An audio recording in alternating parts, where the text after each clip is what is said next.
John chapter 6, verse 16 through 21.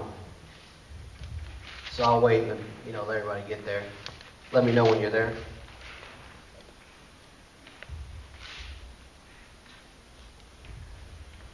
Everybody there?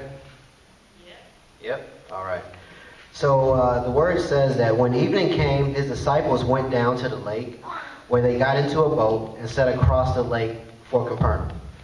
By now it was dark, and Jesus had not yet joined them. A strong wind was blowing, and the water grew rough.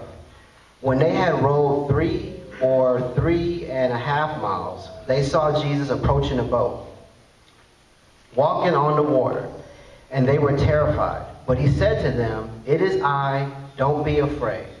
Then they were willing to take him into the boat, and immediately the boat reached the shore where they were headed. So the lake that they were on was called the Sea of Galilee. And I was interested in knowing, what's the length and the width of that lake. The width of that lake is actually 8 miles. And in Mark's account, is that he said that they were actually in the middle of the lake when the storm hit. So what's so profound is that when Jesus found them, they were literally in the middle of the lake, in the middle of the storm, in the middle of a struggle. When you're in the middle of the lake and the storm comes, the wind comes, you can row as hard as you like. You can put all your energy, all your force into that. But at the end of the day, all it takes is a wave and a wind to push you right back to where you started.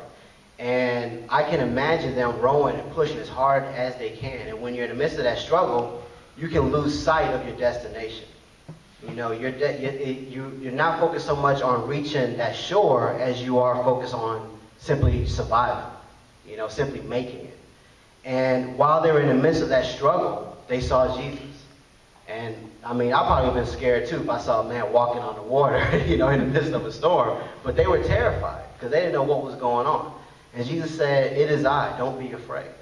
And then they willingly accepted Jesus into the boat. They willingly accepted Jesus into their struggle.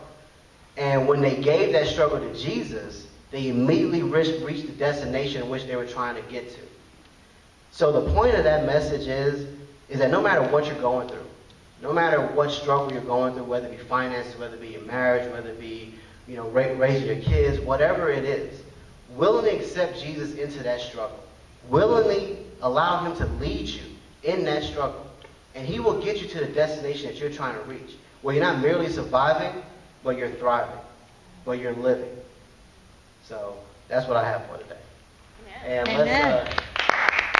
let's welcome our lead pastor, Pastor David. Have a great word.